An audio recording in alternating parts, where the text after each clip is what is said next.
भाई, जो लोग इस बात का आरोप लगाते हैं उनको ये समझने की जरूरत है कि माननीय वित्त मंत्री जी के द्वारा, हमारे प्रधानमंत्री जी के द्वारा पिछले 10 सालों में मजबूत हुई देश की अर्थव्यवस्था में हर एक वर्ग को इसका लाभ मिले, इस बात का ध्यान रखा गया है।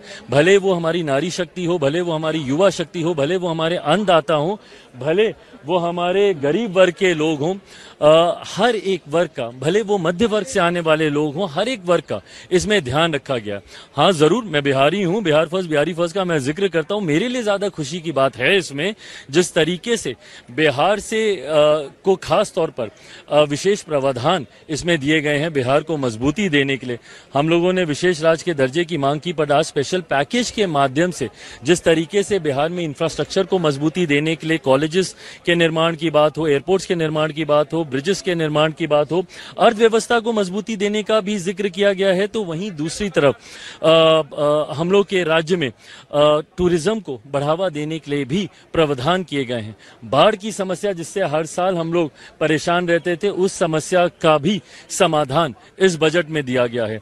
मैं मानता हूं बिहार फर्स्ट, बिहारी फर्स्ट जो हम लोग की सोच रही है उसको धरातल पर उतारने वाला ये बजट है। बट जहां बिहार का ध्यान इसमें रखा गया है, तो वहीं मैं मानता हूं कि पूरी तरीके से इंक्लूसिव, समावेशी विकास की ओर, एक विकसित भारत के निर्माण की ओर ये बढ़ने वाला ये बजट है, जहां पर युवाओं से जुड़ी बेरोजगारी की समस्या का इसमें जिक्र किया गया है।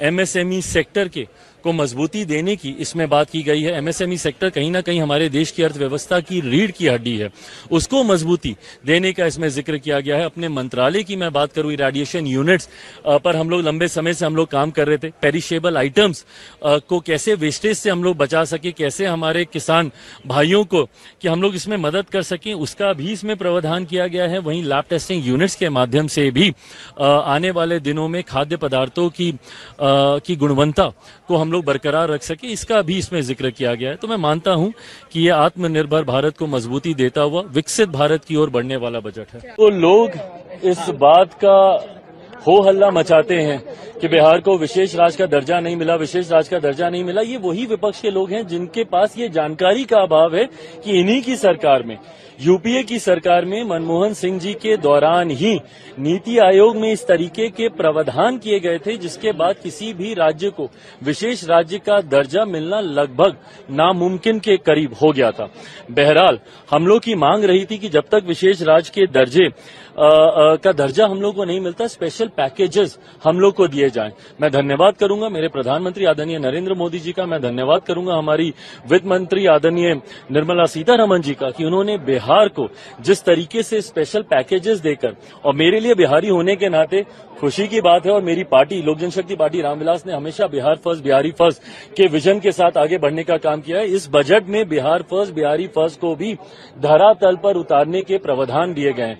जहां एक तरफ इंफ्रास्ट्रक्चर इसमें मजबूती देने का काम किया गया है, वहां पे ब्रिजेस बना के, वहां पे क्या कहते हैं मेडिकल कॉलेजेस की बात हो, वहां पे एयरपोर्ट्स की बात हो, तो जहां एक तरफ बिहार के इंफ्रास्ट्रक्चर को मजबूत किया गया है, वहीं वहां की अर्थव्यवस्था को मजबूत देने के लिए वहां पे अलग अलग राज्यों में गया हो, राजगीर हो, अलग अलग राज्यों में जिस तरीके से टूरिज्म को भी वहां पे बढ़ावा देने के लिए प्रावधान किए गए हैं, जिस तरीके से बाढ़ की एक बहुत बड़ी समस्या जिससे हम लोग हमेशा दशकों से हम लोग परेशान रहे हैं, उसके भी समाधान का जिक्र इस बजट में किया गया है। तो मैं मानता हूं बिहारियों के लिए ये बहुत खुशी की बात है और पूरी बिहार की जनता प्रधानमंत्री जी का धन्यवाद करेगी। बट ओवरऑल भी अगर इस बजट को देखा जाए तो पूरी तरीके से समावेशी बजट है।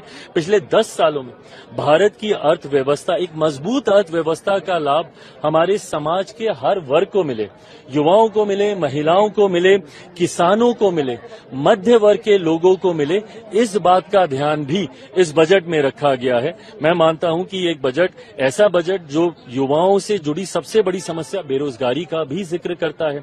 एमएसएमई सेक्टर को जिस तरीके से मजबूती देने की बात की गई है, इसमें एमएसएमई सेक्टर एक रीढ़ की हड्डी है हमारे देश की अर्थव्यवस्था को लेकर। तो मैं मानता हूं कि विकसित भारत के निर्माण में ये एक मजबूत नींव की तरह इस बजट को देखा जा सकता है। आप कह रहे हैं समावेशी बजट है, सारे सांसद जो निकले विपक्ष के वो तो कह रहे हैं आंध्र बिहार का बजट है, ये सरकार बचाने वाला बजट है। इन लोगों को अगर अपने राज्य में अगर गरीब नहीं दिखते, अपने राज्य में अगर इनको किसान नहीं दिखते, अपने राज्य में इनको मध्य वर्ग के लोग नहीं दिखते, अपने राज्य में इनको महिलाएं नहीं दिखती या युवा नहीं दिखते, तो मैं इनकी सोच के ऊपर कोई टिप्पणी नहीं करूंगा।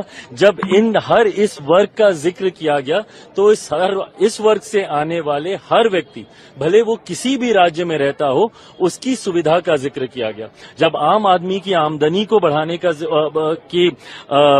बचाव को जो वो बचत करता है उसको बढ़ाने का जिक्र किया, तो ये हर राज्य के व्यक्ति का जिक्र किया गया। पर अगर इसमें उनको उनके राज्य का जिक्र नहीं दिखता तो ये उनकी सोच हो सकती है।